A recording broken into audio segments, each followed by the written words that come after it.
महाराष्ट्राची कुलस्वामिनी आई तुळजाभवानी मातेच्या मंदिरामध्ये परंपरेनुसार गुढीपाडव्याचा सण साजरा केला जातोय। 3.5 शुभमुहूर्तापैकी आजचा एक शुभमुहूर्त असल्यानं आणि मराठी नवीन वर्षाची आज सुरुवात होत असल्यानं देवीची शिवकालीन दागिने घालत अलंकार पूजा करण्यात आली।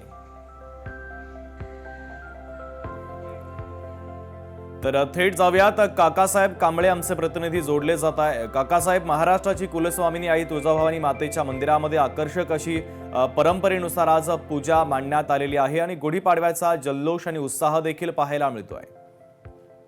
नक्कीच महाराष्ट्राची कुलस्वामिनी आई तुळजाभवानीच्या मंदिरात भल्या पहाटे चरणतीर्थ झाल्यानंतर महाराष्ट्राचे कुलस्वामिनी अंबाबाईच्या मुख्य शिखरावरती गुढी उभारून आता गुढीपाडव्याची सुरुवात करण्यात आलेली आहे।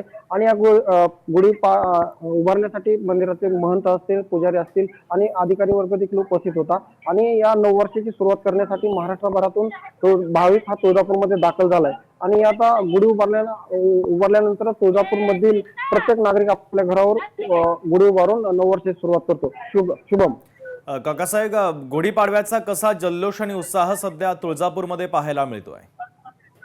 शुभम, नक्की सकाळपासूनच भाविक या तुळजापुरात दाखल झालेले आहेत आणि नववर्षाची सुरुवात करण्यासाठी इथं देशभरातून भाविक आल्यानं तुळजापूर देखील आता मोठं भक्तिमय वातावरण तयार झालेलं आहे। आणि महाराष्ट्राची कुलस्वामिनी आई तुळजाभवानीच्या मंदिरात सकाळपासूनच पूजा आणि गुढीपाडव्याचा उत्साह मोठ्या उत्साहात साजरा केला जातोय। शुभम, अगदी काकासाहेब, महत्त्वाचे अपडेट या बातमीच्या संदर्भातले तुम्ही पोहोचवलेले आहेत, तुर्तास धन्यवाद। लोकशाही मराठी ऐका, पहा, जागरूक रहा।